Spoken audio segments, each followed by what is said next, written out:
time, hard work beats talent when talent does not work hard. And it happens all the time. Yes, it happens all the time. It's not the individual with the most talent that succeeds the most. It's the individual who work the hardest. Remember, I also said that your circumstances may determine who you are, but you are responsible for who you become. And Oprah Winfrey had a wonderful quote. Lots of people want to ride with you in the limo. But what you want is someone who will take the bus with you when the limo breaks down. Yes, lots of people want to ride with you in the limo. But what you want is someone who will take the bus with you when the limo breaks down. It just reminds me of something. Tonight I'm just moved to do some things regarding motivational speaking. Now, there was a speech by T.D. Jakes. T.D. Jakes. When he talks about T.D. Jakes, yes, confidence and constituents. Yes, definitely. You have to take a listen to this one, ladies and gentlemen. You have to take a listen to this one. Listen to this. This is T.D. Jakes. We got into to be covered by God and walk in the area of your destiny. You can't be limited to just working with people who look like you, or think like you, or vote like you, or dress like you. You got to get out the box, because God's going to use a whole lot of people to bless you, to move in and out of your life, and you can't be narrow or one-dimensional. This is a coat of many colors. Oh, yes. It's a coat of many colors. Do not categorize the blessing by colors.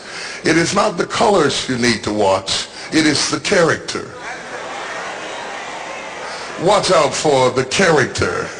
I'm going to tell you, there are three basic types of people that you will interact with if you are a child of destiny. Can I share this with you? The first group are confidants. Confidants. You will have very few of them. Confidants are those people in your life who love you unconditionally. They are into you. Whether you're up or down, right or wrong, they are into you. They are in for the long haul. If you get in trouble, they get in trouble with you. They'll come see you in the jailhouse. They'll come get you out the crack house. They're confidants. You can open up and share anything with them. You'll never inherit your kingdom until you find your confidant. You can't be David till you find your Jonathan. Having a good confidant is the key that unlocks the kingdom, because you were raised outside the gate and God's going to cause you to reach over the wall. You got to have a confidant behind the wall who can mentor you for what God is going to do next in your life. The problem with most people is that everybody they run around with is under them. And so you are forever feeding people who can't feed you. And after years of feeding them, they begin to drain you. You've got to have somebody who can feed you so you can feed somebody else. Oh, y'all don't hear what I'm saying. Am I talking to anybody in here? You need the confidant then. The confidant is those few people that come along in your life that are for you. They are with you. They are intimately intertwined in your life. They are there to make sure that you reach your destiny. They will confront you. They will get in your face. They will get in your business. They will tell you when you're wrong, because they are confidants. If you have 2 or 3 of them in a lifetime, you are a blessed person. Without them, you'll never be who God called you to be. You need to find your confidant. Number two, the other group are your constituents. They are not into you. They are into what you are for. They are for what you are for. They are your constituents. And as long as you are for what they are for, they will walk with you and work with you and labor with you, but never think that they are for you. They are for what you are for. And you have to know that, because if they meet somebody else that will further their agenda, they will leave you and hook up with them, because they were never for you. They were just for what you were for.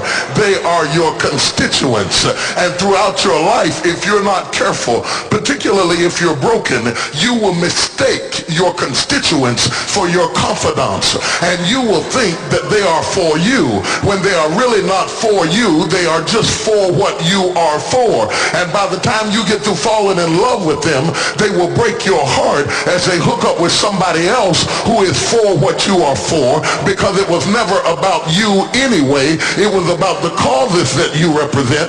They are for what you are for, but they are not for you. They are your constituents. Can I go deeper with this? The third group are your comrades.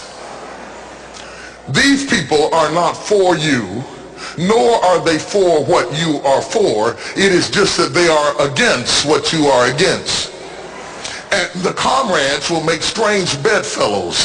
This will cause people to come together who are not for you, and they are not for what you are for, but they are against what you are against.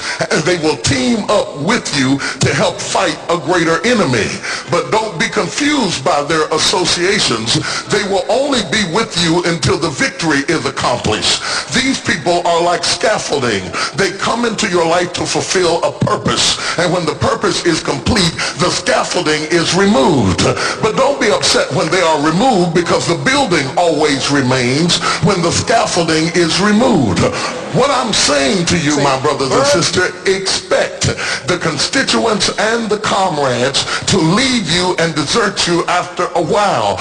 Don't be upset when they don't react to your dream the way you expected them to, because they were never really with you in the first place. Be careful then who you tell your dream to, because if you tell your dream to your constituents, they will desert you and try to fulfill the dream without you. If you tell it to your comrades, they won't support it, because they never were for what you were for anyway. If you find a few people in your entire life with whom you can share your dream with, you are a blessed somebody.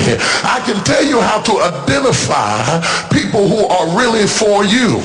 If they are really for you, they will weep with you when you weep, and they will rejoice when you rejoice. When you walk in a room and you tell somebody good news, stop being happy for a minute and watch their reaction. If they're not happy for you, shut your mouth and walk back out of the door. Oh, y'all don't hear what I'm saying to you. Oh yeah, because when they are really connected to you, they will be happy for you when you share your dream. Find somebody, look them in the eye and say, are you happy for me? If you don't get the right reaction, don't tell them anything else. You need somebody who's really going to be happy for you. I don't want just anybody praying for me. I don't want none of them haters praying for me, because you know you hate me and you don't want me to succeed. I want somebody praying for me who really wants me to be blessed, who wants me to be an overcomer, so you can put up your oil and stop speaking in tongues, because you know you never did speak to me anyway, and ain't no need in you coming up here in this hospital like you gonna pray some cancer up off of me. I'd rather have somebody who really loves me lay across the bed and rebuke the devil. And God is so faithful, he'll always give you somebody. Oh, if he ever sent anybody into your life to help you, you ought to just clap your hands and thank him for the people he sent. Don't worry about the people he took. You ought to praise him for the people he sent. Tell somebody, say, somebody help me. I didn't get here by myself.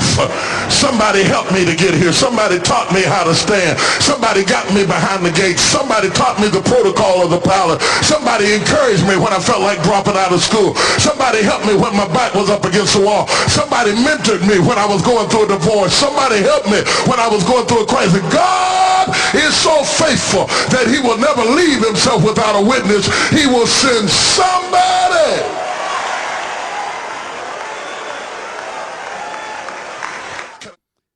And there you have it, ladies and gentlemen. Remember, there are three people in your life: your constituents, your comrades, and your confidants.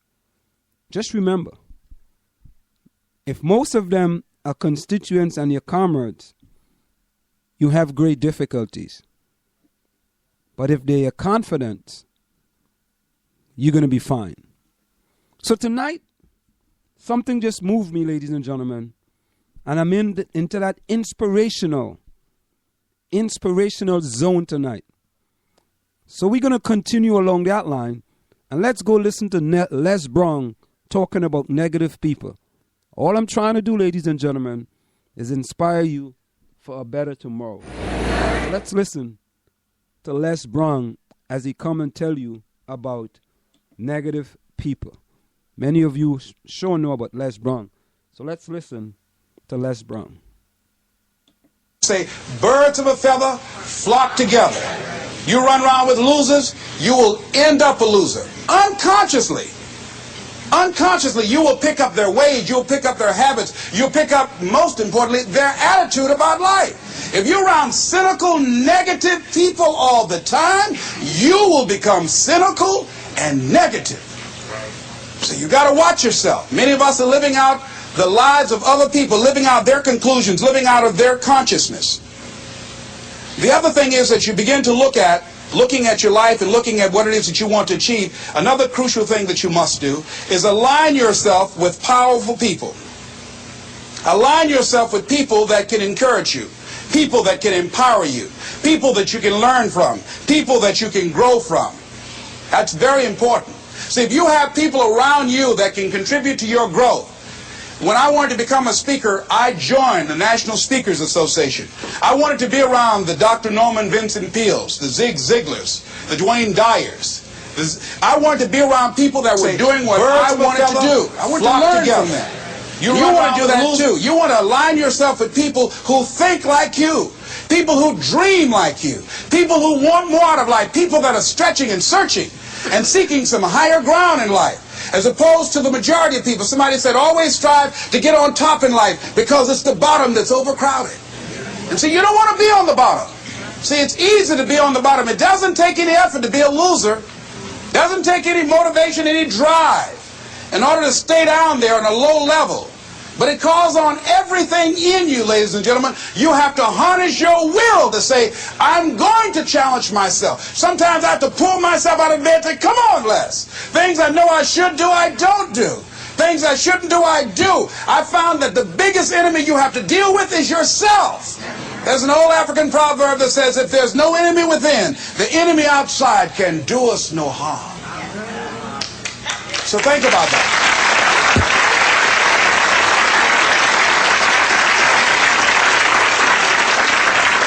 So as you begin to look toward making this your decade, as you begin to look toward making your life different, as you begin to look at yourself, you've got to redefine yourself. Who are you right now? And who must you become in order to create what you want? What has to change about you? What is it that you're doing right now that would be a liability for you? As you begin to look toward the future and take inventory of yourself, what is it about you right now that you've got to leave this behind because this no longer fits? Looking at where you want to go and the kind of person that you must become, the kind of standards that you have for you. What is it that you must do differently? Repeat out to me, please. If you want to keep on getting what you're getting, keep on doing what you're doing. See, that doesn't take an Einstein for that one. All right? It makes sense unless you change your pattern, unless you change the way you're thinking, unless you change your behavior, you're going to continue to produce the results in your life. See, all of us are winners, but some of us are producing results that we don't want. And so all you have to do is look at your game plan, look at your strategy. How is it that you have been being? What is it that you've been doing to produce this? So you are the